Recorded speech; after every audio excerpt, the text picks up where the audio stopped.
Hey folks, Quilly18 here, and welcome to another episode of Let's Play Football Manager 2017. In the last episode, I ended with a note about being unsure about how to properly attack against a 4-4-2 configuration. I was like, do you really go a lot wider? I mean, they've got a couple of people on each side, so that didn't seem quite right. And indeed, that was confirmed that what a lot of people try to do, well, there's two parts to it. One, they tend to go with a relatively narrow configuration. Was this the 4-4-2 diamond narrow is what this ended up being called. Doesn't feel very 4-4-2-ish to me, but all right, whatever you want to call it. I guess there's a four-man diamond in the middle. The idea here is to really pressure the middle over here and punch through there on the offense. Not only that, but a 4-4-2 attacks basically by having a pair of strikers, which are going to be in the middle. And as long as you can keep them shut down with some very tight marking, then they're not going to have as much of an opportunity to do stuff. You probably also want your wings here to be less aggressive and maybe do a lot more marking of the wingers and such as well. So, looks like something like this may actually be a better approach. I have gone and solidified myself on 3 tactics, and I may actually try to switch between them in more valuable contexts. For example, over here, what is this? The 4-2-3-1 wide.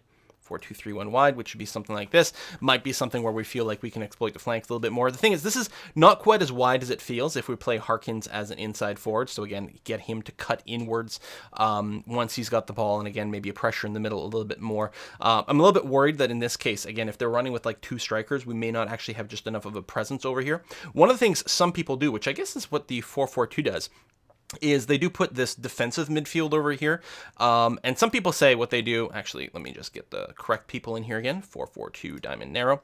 Doherty, I've got him set as a ball-winning midfielder, but what some people say is they also use a halfback over here, which seems to mostly just be someone who just sort of locks in this particular position, right? Dribble less, hold position, so he's mostly always going to be in this kind of spot. But the fact of the matter is, the ball-winning midfielder plays very similarly as well. Dribble less, hold position, fewer risky passes, but that should be okay because we actually should have people relatively close up. He shouldn't have to go quite as crazy with the passing, and push comes to shove, you can always pass it backwards and then off to a flank who can then pass it back into the middle perhaps. There is some much more closing down and harder tackling going on in the middle here, which could provide a risk of free kicks or even penalties, I'm not sure. And then we have our 4-3-1-2 narrow over here, which is our standard comp, which I still think is actually pretty good. And honestly, with the it's still relatively, it's not that dissimilar from the 4-4-2, for example, is what I'm trying to say here in terms of pressure down the middle.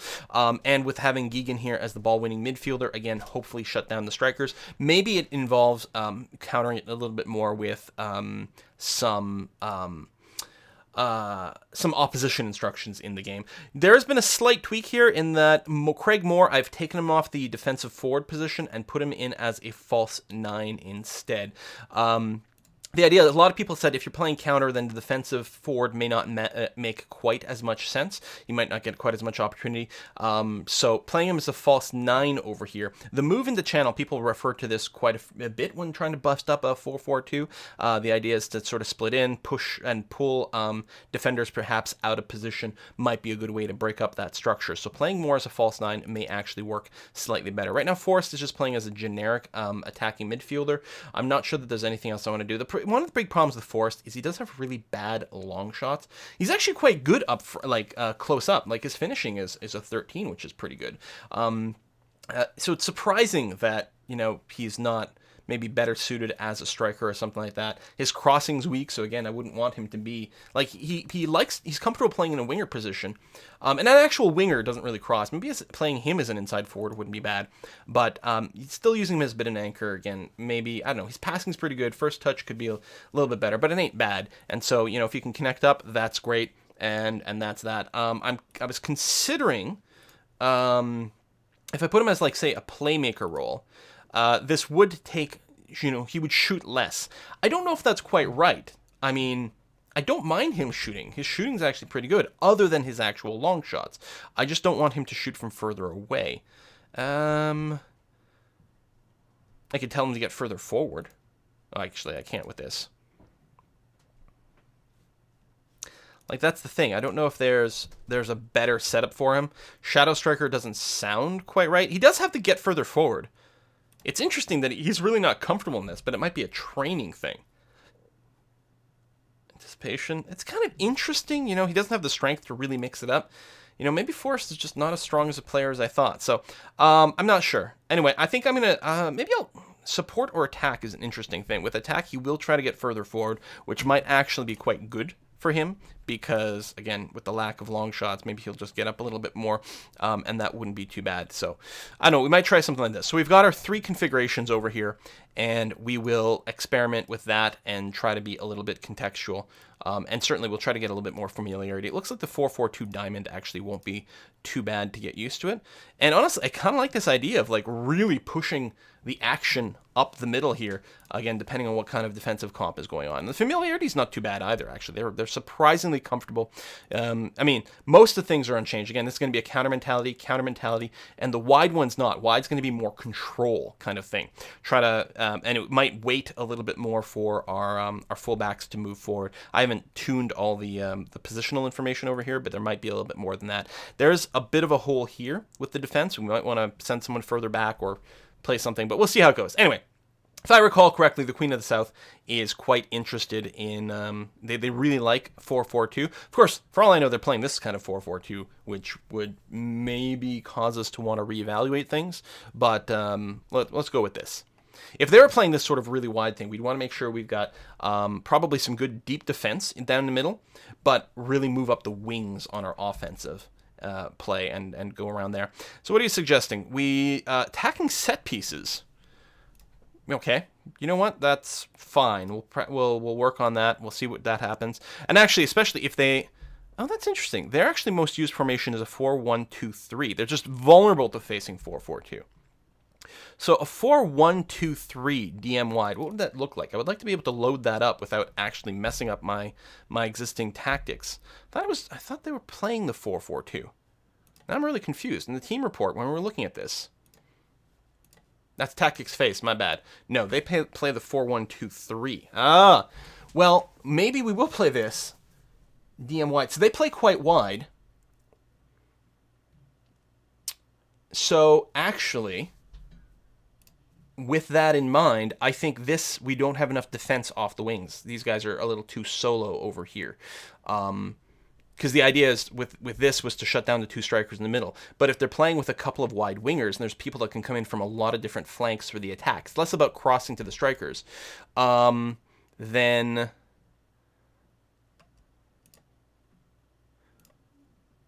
I'm thinking we're going to go with our normal configuration over here, actually. I think we're going to do that. 3-4-3-1-2 narrow. Yeah. And then probably our 2 wings, I'm going to tell Crane actually to just be a little bit more supporty, maybe even defensively minded. You know what? Actually, I will hold you back on the defense over here to shut down the wingers a little bit better. Make sure we don't overextend. Keep that there. Do we want counter mentality? I think that is correct. Okay, we'll go with this going into the match. I think that's going to be fine. So let's move ahead. Queen of the South, we are playing at home, and I think we have beaten them with this general composition. Again, our assistant manager always wants us to go to the 4-5-1, but we really don't have a comp for that, so that's going to be okay. Saying switch from counter to standard and flexible to structured. He always wants to say that, and I'm not sure. We should get stuck in, be more disciplined, stick to position. He really doesn't think our team's creativity is very good. Right, that's fine. We're facing that. That's okay. Playing tomorrow.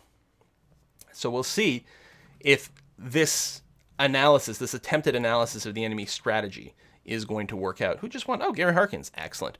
Up until now, we've mostly been trying to figure out how to best utilize our people, which was fine, especially as we were getting comfortable overall with the team and the formations and the training in general. Having done that, now we can branch out on our formations a little bit and see how that works. So here's our comp. We're going to go ahead and play our standard formation, but our wingback and fullback. I'm still going to play Crane as a wingback, which I believe is a little further forward. Yeah, Actually, they have the same instructions. Wingback is just a little further. Usually played out wide with no wing support. The wingback must fulfill all the attacking defensive duties. Attack must be prepared to run at his man and put in aggressive crosses, which is fine. So he'll be a little bit more aggressive. But Doherty is on a support role over there. Ralston is on full defensive here because Harkins may actually move up and be a little bit more out of position playing offensively. So I think that's still fine. Peter Murphy's still lacking some match sharpness, but hopefully this will be the last time. I mean, he's getting a fair amount of experience here as a starter, as promised. Queen of South is the favorite. You know what? That makes me super happy because they keep telling us we're the slight favorite and then we lose. So, Hair's not a bad side by having a poor run. Yes, I agree. That is entirely true. Let's get our people fired up hard. So, what's your actual recommendation? Mark all the people in the middle. And the wings, actually, which I think is probably going to be true. And actually, Marshall and Hooper, if they're coming in for some sort of cross, we do want to close them down if they've got it. But we're going to try to show you on the weaker foot, assuming you've got one that we know about. Sorry. Oh, yeah, that's the right person. That's going to be okay. Do we want to tackle you hard? We're going to start with this and see how it goes. All right. Oh, I didn't look at the stats of the referee to see how prone he is to give yellows. So, listen, guys, I'm going to be assertive here. These are pretty bland. Whatever. Assertively, I expect to win tonight. That's it. That's all. I know we're supposed to be the underdogs, but I'm not going to accept that. Okay, I'm going to do that. I'm not going to do anything else at the front. Craig Moore is still great morale, and Jamie Thomas is seeming motivated, and I'm going to hope that that's going to be good enough. Let's get this started. We are going to be in our white kit over here since we are playing at home against some people who are going to be in the red kit, which looks very similar to our own away colors. We'll see how it goes. Right away, there's going to be free kick there, but he's not actually making a move forward. That goes wide. Wooten's able to grab it and then drop it into a corner kick. What? Why wouldn't you just let it go then? Or held on to it properly? Oh, God, this is such a bad start to things. Hilson's got potentially a good shot here. No, goes to the middle. Ballatoni just knocks it away. All right, I'm going to consider that to probably be okay. Yes, he gives him the throw-in, but I did not like how things were looking there. That's some offside from the other side. Interesting here. It does look like we've got like 5 people in the back here, which is kind of interesting. It's Peter Murphy. Peter Murphy is one of our central defenders. I guess it's that Geegan's a little bit farther back. As a ball-winning midfielder on defensive position, he would be a little further back in general, and that's okay. Moore over to Doherty. Remember, Moore's now going to be playing as a false 9. And I think what he's doing here, this might be a good indication of moving into channels right there. Forrest! Oh my God, gets it in there. That Forrest, I think, has a slight change to his directions as well. I'm not sure. But a fantastic opening there. Really beautiful done. Just splitting up the defense. And the thing is, the fact that Moore came over here may have prevented more people from closing in on... I guess it's Forrest there. So Thomas... That's interesting that pass goes all the way forward to Thomas. Forrest is just able to split the thing. Moore's way over here. He's not really pulling much of the defense out of the way, but it did give an option. If Forrest had been, if there had been a man in front of Forrest, Forrest would have been able to pass over to Moore and gotten a great scoring opportunity as well. Boom.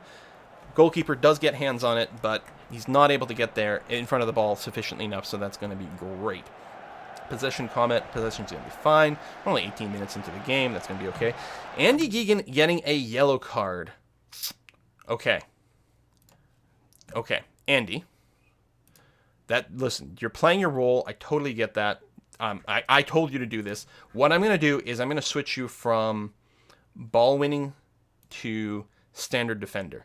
So we'll close down more, but you won't tackle harder. I want to encourage you to not get another yellow card over here. So we're just going to tweak your instructions ever so slightly, which it's just removing the tackle harder instruction. He might also be sitting a little further forward than before, but I think that's okay.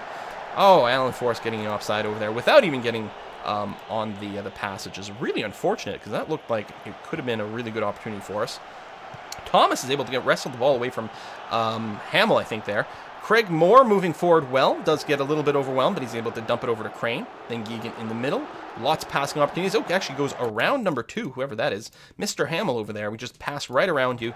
Move it forward. Harkins, does get it to a couple of strikers in there, but unfortunately it's a little bit too crowded of an area, and we've got to reset our play. But once again, we start moving the ball forward very nicely. That, I was going to say, would be a great pass, but Thomas was looking the wrong way. Didn't have the awareness. That is not offside, which makes me incredibly unhappy.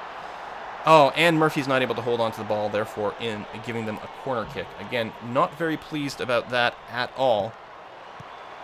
Oh, god damn. I hate corner kicks. Hate corner kicks so much. Well, when they're against me. It always feels so scary. Thomas does wrestle the ball away. Back to Doherty. Harkins in a nice central position. He's going to move way up to Crane, who's going to be in a good position to do a big cross. He's actually given a fair amount of time for it, but he's not able to get it into the penalty box itself, unfortunately. And that is going to be the end of that offense, which is too bad because it looked like it had a lot of opportunity going on here. Andy Geegan, we probably will replace... Oh, another yellow card. Jeebus. Okay, I hate telling people this, but I will calmly tell them to calm down a little bit. Stop drawing yellow cards, guys. This could cost us way, way, way too much. Not just in this game, but in the long run if we're having to have some more people out. I mean, Jesus Christ, we just got Andy Geegan back after a 2-game suspension. So it would be nice to not have to worry about that. Crane up to Forrest. Forrest is a little boxed in, but he's got lots of people behind him, but he's not actually able to get the pass in time. Luckily, Geegan's able to contain it, keep the move forward. Crane, interestingly enough, doesn't pass forward there. Doherty way forward to Moore, who just taps it over to Thomas, but Thomas is a little bit trapped. Moore moves forward and tries to take a relatively long kick. Not able to pull it off, but I gotta say, kudos for giving it that attempt. That's probably okay. Moore actually gets the ball there as well, a little bit crowded. Doherty gets a bit of moment of breathing space, so they're not closing down on him too quickly. Back to Doherty. Harkins gets nice dribble going to Thomas, who does get boxed in. He's got to send it back to Geegan, and then our strikers have to pull back. But we do have a couple of strikers. If someone sends it to Moore... No, not quite. There's Moore there, but now it's too late, and he actually decides to take the one-time kick anyway. But there is someone body blocking him. Doherty to Moore, over to Thomas, who's got a great opening there. I mean, a bit of a tough angle, especially with 2 defenders being right there. It did cut down on where he could fire, but it does give us a corner, which is quite nice. Crane is quite good at the cornering as well. That does get deflected away. Are you going to be able to take it from Hopper? No, that's really disappointing. And then Hilson's going to get it as well. We need someone to tackle him now, but that's not going to happen. What kind of opposition instructions do we have on Hilson over here? We do keep him tightly marked, but that's about it. Still, at this point, I don't think I'm going to give any tackle harder commands because, jeebus. What is going on here? No. There we go. Doherty just clears the ball. It would have been nice if he'd been able to turn around and actually send it to Forrest there instead of just dumping it in for a throw-in from the other side. Yellow card for the other side, so it's 3-1. So the first half, there's already 3 yellows. Quite an aggressive game going on here. And Harkin's one of the people with the yellow card, which makes me unhappy because now our midfielders, we've got 2 yellows in the midfielder, which may mean that they're going to take it a little bit easier with their tackles. That's an interesting move by Crane there. Just sort of kicks the ball just on the other side of, I think that's Hamill again. Or Hilson. Craig Moore, nicely open, and the shot, as long as it's not offside, but I don't think it was. I think he was behind behind from a certain perspective, the defenders before the kick started. And I think after the pass starts, I think then you can move ahead. We're going to see here. So yeah, when the pass started by Forrest, he was definitely behind the defenders, and then he can go. So I don't know, obviously, that many rules about football, but that seems to be the way it is. As long as the ball has left the passer, you can then go and outrun the defenders, and that's fine. Beautiful goal by Moore. Moore, who has, of course, been on a long streak without scoring, and our management has been kind of worried about him. But again, I think playing that defensive forward, which he's very comfortable in and probably works very well with a more aggressive stance where you wrestle the ball away from the defenders and then keep it in their side, probably works very well. But the false 9 means that he does do that where he sort of gets in between the defenders there, either sets up for a nice goal or at least helps to contribute pulling the defenders away. They're going to have to keep marking him all the time and really worry about him, so I think that's going to be very good. I kind of agree that saying anything that would just potentially overcomplicate things. No one's miserable. We've got some people, like, no one's got anything where they're switched off or anything like that. We've got some people still with their morale a little bit on the low side, but I think a win, particularly a win at home, is going to feel very, very good. Again, I'll be looking to probably do an early substitution on one or both of my central or my midfielders with the yellow cards. Oh, just dumped the ball away. Higgins just panicked there with Moore closing in on him. Ooh, bit of a scuffle there, and Harkins is able to pick the ball up over to Moore, who's clumped a little bit with Alan Forrest over here, unfortunately. But Alan Forrest taps it over to Moore, but they're not going to have an opportunity. Harkins is a little bit wider. Going to have to send back to Geegan. We got Thomas is actually in a pretty good position, maybe. more Forrest. Again, we don't have anyone particularly wide here, and that could be a thing. Like, I could tell Crane, again, Crane is no longer in a super attacking stratagem, right? So Crane, if we still had him on attack, he'd probably sit a little bit more... I want to say deeper. I know deeper is like sort of on the defense, but deeper into the offensive zone, I guess. I don't know. I know. Yeah, sure. Sit deeper over here. And, you know, he may have opened himself for a pass from the center to clear it out of there, to move up, to then set up for a good cross. Because if we move it up from the outside, that means everyone can move further forward without worrying about offsides the same way. Although, do offsides work the same way inside the penalty box? They probably do. They probably do. So I don't know. Maybe, you know, we're too clustered. But so far, we're up 2-0. So it feels like it's probably working okay. We got a free kick and a yellow card on the other side. It's 2-2 with the yellows. Ralston's going to get a yellow card as well. God damn. Okay, that's 3 yellows. I think I'm going to be looking for an early sub here. Gary Harkins, obviously a very good player for us, but does have the yellow, and he's only at 70% right now. It's the second game in a row. He gets tired a little bit faster than I like. I'm going to bring in Paul Kearney instead over here. That's going to be fine. I think what I'm going to do is I'm not going to play you as a tacky, because the last thing I want to do is open up too many, too many dangerous situations right now. So I'll put you in a support role as a regular central midfielder over here.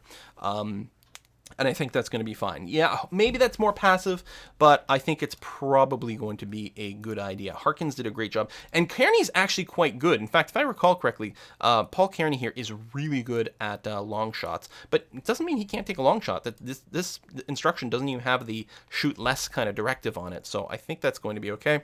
And these guys, again, still on defense, which I think was going to be good given their configuration. If I look at the opposition, yeah, they're still playing relatively wide. I think it's a good idea to have the wide, to keep an eye on these guys. In fact, they're also being told to be tightly marked, are they not? Well, the other ones who were subbed out were. What about the current position? This is kind of an odd way to organize this. Doesn't it seem kind of odd, the selected position thing going on here? So, not Jacobs. I want Biabai, who's over here, who's being marked, and the other side, Carmichael, over here. See, he's not being marked the same way, and I think that I would like that. It's interesting when the instructions don't carry over to the position, which I guess sort of makes sense. But yeah, so I'm going to go ahead and do that.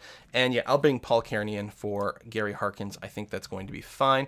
The other thing to consider is subbing out Peter Murphy in exchange for the better defender in the back. But Peter Murphy's still got a lot of energy, and I would probably lean towards subbing the people with the yellow cards because I don't want them to get a red, and if they do play more passively with a yellow, then that would be bad. Jamie Hamill on the other side getting a yellow card. It's 3-3. Okay, wow. That is one aggro referee. I mean, maybe we're playing super rough, but we don't even have that many fouls, to be honest, compared to, like, I think the last game. Last game, I think, had more fouls, fewer yellow cards. Marshall, we do have a lot of people in the middle going on over here. They're not necessarily tackling for him, which may or may not be a good thing. I did tell them to call him down, and, you know, again, people have those yellows. Doohan sending the ball way, way up over here. Kearney's got control. Excellent. He's going to be able to move it up to more. Fantastic. Over to Forrest. Forrest got a good opportunity there. I was going to say Doherty's probably right there. And it feels like Thomas hasn't been getting the ball much. If they'd passed to him a little sooner, he might have been able to split the defenders.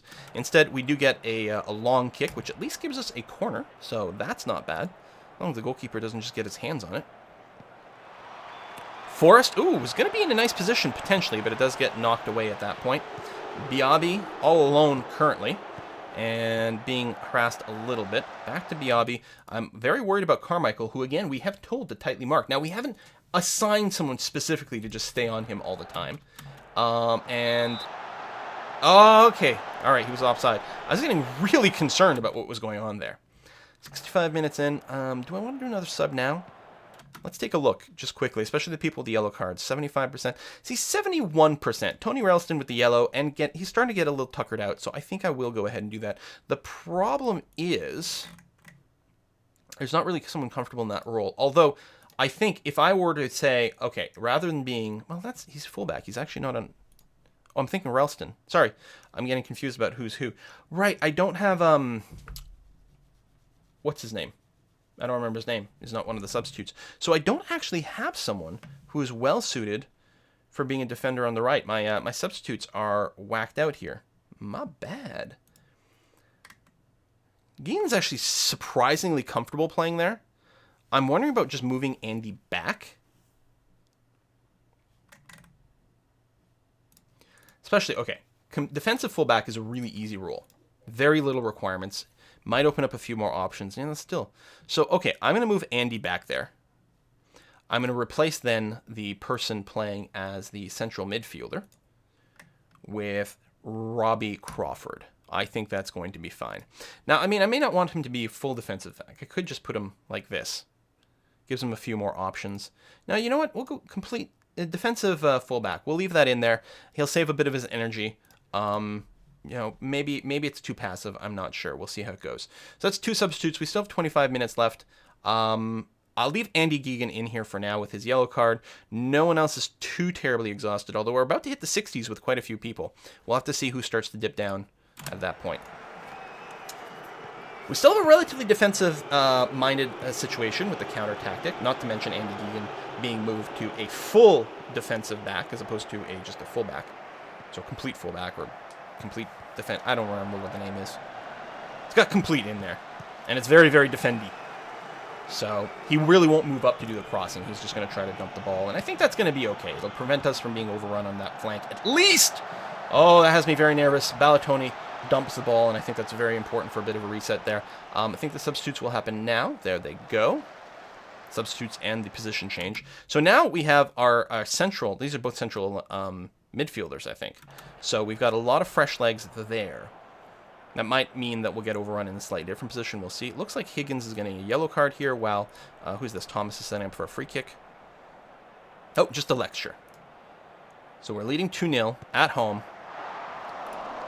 Feels good. What I also like about this is it doesn't feel like there's been a lot of luck in here for our scoring. It feels like this is a result of good choices we've made. And that feels really great. Feels like maybe I'm understanding a little bit of it. Carmichael, he's tightly marked. He's having to dump that ball really quickly, forcing that. Overall, our defense here is quite good. I think we chose a formation that actually does do a pretty good job of countering what they're doing.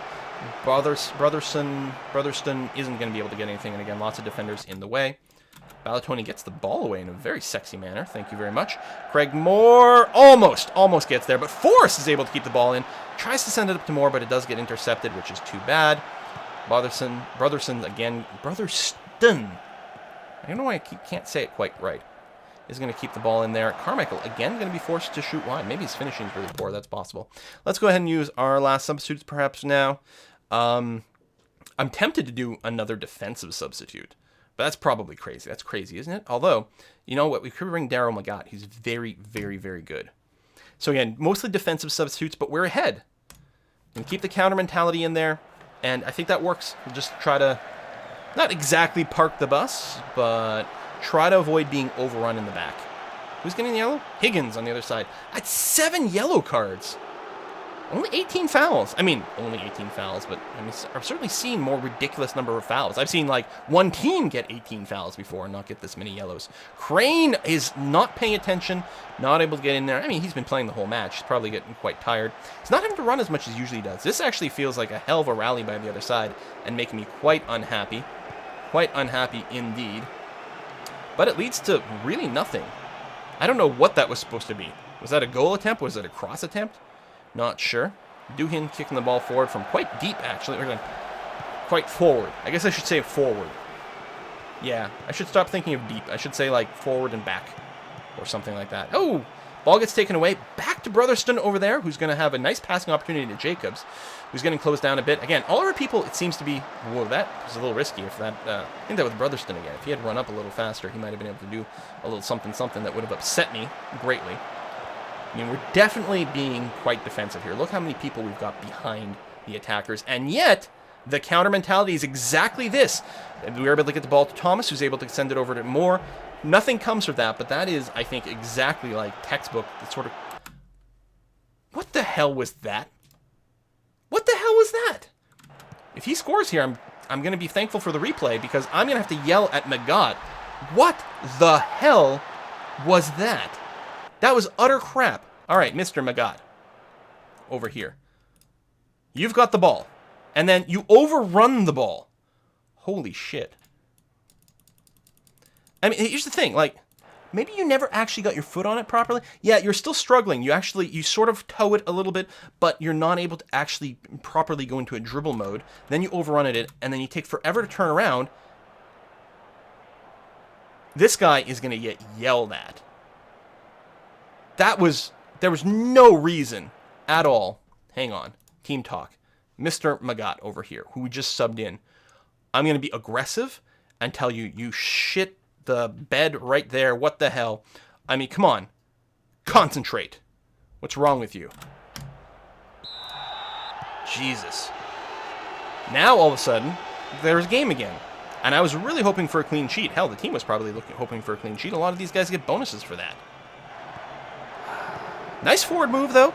Looks like Thomas isn't going to be able to do anything. Unfortunately, the pass gets intercepted. Okay, this Brotherstone guy. I can't change the tactic. Why is that? Why can't I just cue in more tactic changes over here? I want to make sure this guy's... I'm worried that he's not getting... he might not have the right opposition instruction. Or, in fact, any. Yeah, no. So he's a new striker. He doesn't have the tightly marked, but at this point, like... And also, like... I don't know. Tackle him hard at this point. Yeah, we'll probably get a yellow, and then he'll get a penalty kick from, like, point-blank range.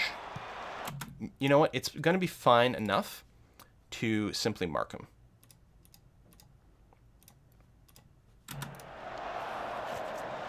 Probably. Maybe. I don't know. I'm not going to go full defensive or anything. Oh, excellent. Because I do want the counter, because I do want to push the ball back into enemy territory. I don't want to just dump it all the time, which is what happens. The more defensive you go, the more likely it is that you people will just dump the ball as opposed to playing it out.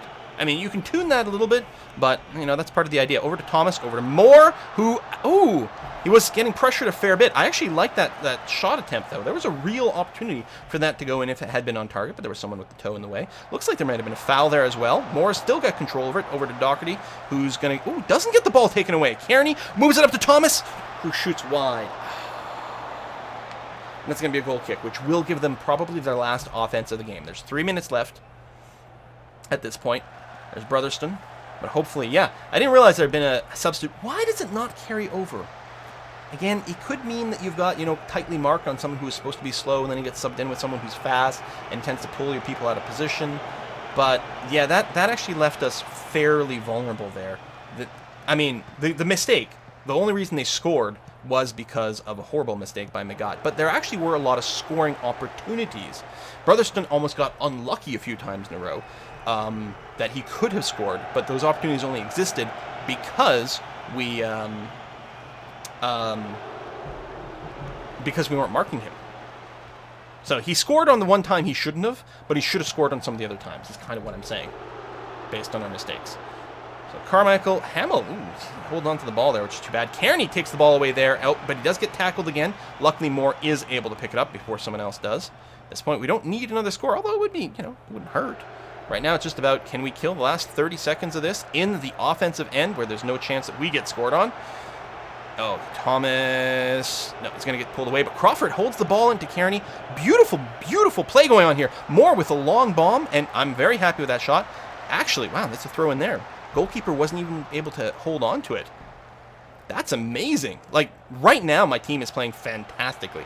I feel like my offense has played very well, but for the most part, my defense played really well, other than the fact that as a coach, I failed to mark the substitute, and then Magat had that horrible, horrible, horrible play in there.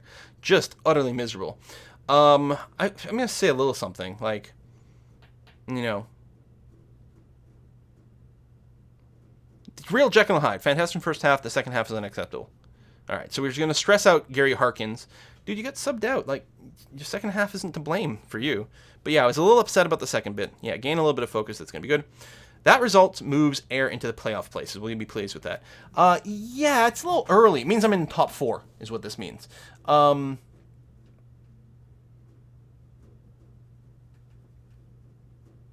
yeah, you know what? I'm not paying attention to that right now. There's too much football to be played for it to be of any real relevance at this stage.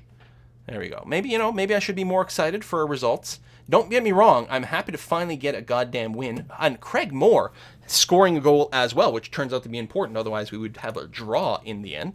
Forrest doing relatively well for himself as well, despite the fact that I was just saying, he's not as strong as maybe we'd like. I think this is a much better iteration of our 4-2-3-1 wide. And I think with that counter mentality probably is good that we change more to a false 9. I think that being the false 9, and specifically the fact that that comes with this move into channels, and maybe even the dribble more, which actually wasn't present on the defensive forward, I think this is really encouraging Moore to hold onto the ball, move forward with it, and get himself in a position where maybe he can actually score. So I'm very excited about that. Everything else seemed to be pretty good. Still upset that Magat kind of did a bad play there. That was incredibly embarrassing. But it does book our first win in 6 games.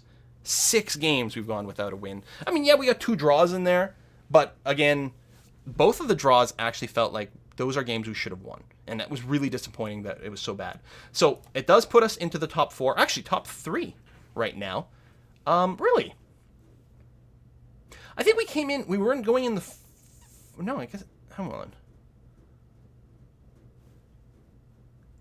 Do you get 3 points for a win and then 1 for a draw? So we came in at 14. So I'm assuming Wraith just lost theirs. So were we tied with Wraith? Was that what was going on? Can I see their schedule? News? Actually just drew. So they moved up. I don't know. I guess we were solidly in 4th place, but then moves us up to 3rd.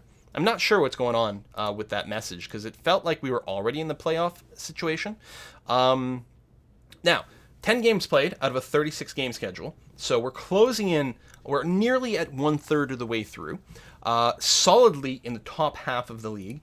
It would be, at this point, it would be probably pretty difficult for us to end up at the bottom of the league. Not impossible. We'd have to lose almost every single follow-up match, and both Dumbarton and Dunfermline would have to win quite a few extra games. I mean, right now they'd have to win. Well, if it's 3 points per, yeah, I'm not sure. This is a really good position we're in to definitely not go into relegation. Can we stay up here and actually compete for an upgrade into the Premiership?